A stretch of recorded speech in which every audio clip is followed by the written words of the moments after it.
தமிழ் சட்னிலாம் மேலே பட்டுட்டோன்னே அப்படியே வராங்க. வந்துட்டு வாஷ் பண்ணலான்னு வராங்க. பயங்கரமாக ஃபீல் பண்ணிக்கிட்டே வராங்க. வரும்போது கரெக்டாக கேட்குறாரு, "என்னம்மா ஆச்சு?" அப்படின்னு சொல்லிட்டு. சேதுவோட மாமா கேட்குறாரு, "இல்லை எனக்கு ஒரு மாதிரி கஷ்டமாக இருக்குது. என்ன ஒன்றும் இல்லை, ஒரு தேங்காய் சட்னி தான் அரைக்க சொன்னாங்க. அதுக்குள்ளே மேலே பட்டுடுச்சு. எனக்கு என்னவோ சமையலே வரும்னு தோணலை. நான் இனிமேல் சமைக்க மாட்டேன்னு போயிட்டு அப்பத்தா கிட்ட சொல்ல போகிறேன்" அப்படின்னு சொல்லிட்டு தமிழ் சொல்கிறாங்க. அதுக்குள்ளே கரெக்டாக மலர் வராங்க. "எதுக்கு தமிழ், எதுக்காக நீ அப்படி சொல்ல போகிற?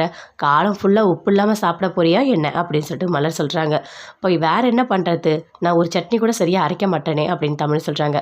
"உனக்கு ஒன்று தெரியுமா, நீ மட்டும்தான் உப்பு இல்லாமல் சாப்பிட்றியா என்ன?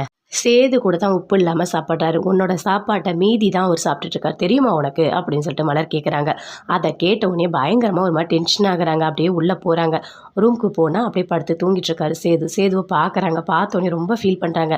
"என்னால் தான் நீங்கள் உப்பு இல்லாமல் சாப்பிட்றீங்களா? கண்டிப்பாக இனிமேல் அது நடக்காது. நான் நல்லா சமைப்பேங்க, கண்டிப்பாக எல்லாமே நல்லா பண்ணுவேன்" அப்படின்னு சொல்லிட்டு அப்படியே வெளியே வராங்க. வந்தவொடனே கேட்குறாங்க, "அத்தை நான் சட்னி அரைக்கட்டுமா?" அப்படின்னு சொல்லிட்டு. "ஐயையோ நீ சட்னியா? வேண்டாம் வேண்டாம்" அப்படின்னு சொல்கிறாங்க. "இல்லை அத்தை, எங்கள் அம்மா நல்லா பண்ணுவாங்க, நீங்கள் பாருங்கள் கூடியே நான் பண்ணுறேன்" அப்படின்னு சொல்கிறாங்க. "சரி பண்ணட்டும் விடுங்க" அப்படின்னு சொல்லிட்டு பூரணி சொல்கிறாங்க. அதே மாதிரி அந்த நிலக்கடலை எல்லாம் போட்டு சட்னி பண்ணுறாங்க. "முடிச்சிட்டியாம்மா? நல்லா இருக்குது, சரி கொண்டு வந்து வைங்க" அப்படின்னு சொல்கிறாங்க. எல்லாருமே சாப்பிட்றதுக்கு வராங்க. வந்தவுடனே அந்த சட்னியை வச்சுட்டாங்க. அப்படியே பார்த்துக்கிட்டே இருக்காங்க. தமிழ் எதுவுமே சொல்லவே இல்லை. சட்னியை சாப்பிட்றாரு சேதுவோட அப்பா.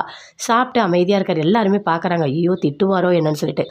"சட்னி நல்லா இருக்கே" அப்படின்னு சொல்கிறாரு. "யார் பண்ணா?" அப்படின்னு சொல்லிட்டு.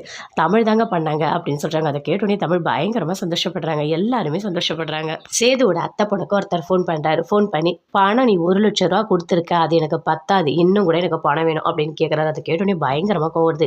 "டேய் உனக்கு தான் பணம் கொடுத்துருக்கல, இன்னும் ஏன்டா என்னை தொல்லை பண்ணிகிட்டே இருக்க? இதுக்கப்புறம் உனக்கு என்ன பண்ணுவேனே எனக்கு தெரியாது" அப்படின்னு சொல்லிட்டு பயங்கர கோவமாக பேசிகிட்டு இருக்காங்க. அதுக்குள்ளே அவங்க அம்மா வராங்க. வந்தோடனே கேட்குறாங்க, "என்ன ஆச்சுன்னு?"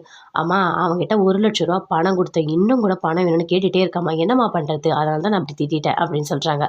"சரி சரி விடு, நீ எல்லாம் யாராவது வரப்போகிறாங்க, அமைதியாக வா" அப்படின்னு சொல்லிட்டு உள்ளே கூட்டிகிட்டு போகிறாங்க. தமிழ் யோசிக்கிறாங்க, கண்டிப்பாக இனிமேல் நல்லா சமைக்கணும், சமைச்சு வீட்டில் இருக்க எல்லாருக்குமே சூப்பராக போடணும். அது மட்டும் இல்லை, அவரும் நல்லா இனிமேல் உப்பு போட்டு சாப்பிடணும். அதுக்காகவே நல்லா கற்றுக்கணும், நல்லா சமைக்கணும், என்னால் முடியும் அப்படின்னு சொல்லிட்டு தமிழ் போய்ட்டு மறுபடியும் சமைக்கிறதுக்காக போகிறாங்க. அங்கே தேவையான எல்லாமே பண்ணிகிட்ருக்காங்க. எல்லாருமே சேர்ந்து ஹெல்ப் பண்ணுறாங்க, எப்படி சமைக்கணும் அப்படி.